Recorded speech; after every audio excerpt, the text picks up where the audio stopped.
Hello and welcome to the 3-Minute Quran Study, the place where we lift the shroud off of Islam's history.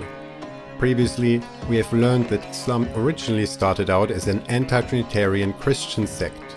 We also had a close look at how the Aramaic language influenced the Arabic Quran, but the connection runs a lot deeper than that. The linguistic parallels are, however, a first clue at what may lay beneath the story of Islam as it is told today. Aramaic was, and still is, the language of Eastern Christianity. If Islam started out as a Christian sect, then it would only seem natural to find words and expressions in the Quran which originate with those Christians who were neighboring the Arabs.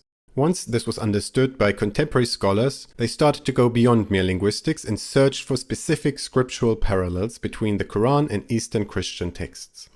It is well known that the Quran is influenced by Jewish and Christian beliefs. Large parts of the Holy Book of Islam are retellings of biblical stories, but once one takes a closer look, one will find distinctly Aramaic influences. Let's start at the very beginning with Adam and Eve. The story of their banishment from paradise is retold in Surah 7 of the Quran. But when one compares this story with the biblical narrative in Genesis, there are some peculiar differences which can now be explained.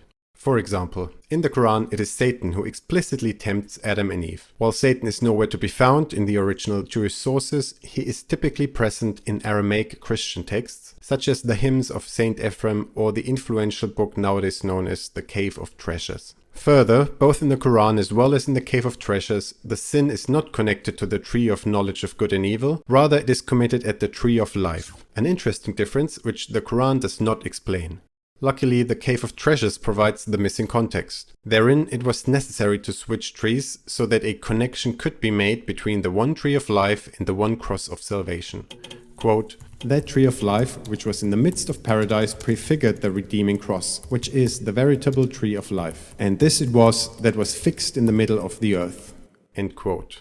When Adam and Eve tasted the forbidden fruits in the book of Genesis, they realized that they were naked all along. Not so in Saint Ephrem, who writes that they were given garments of holiness and glory.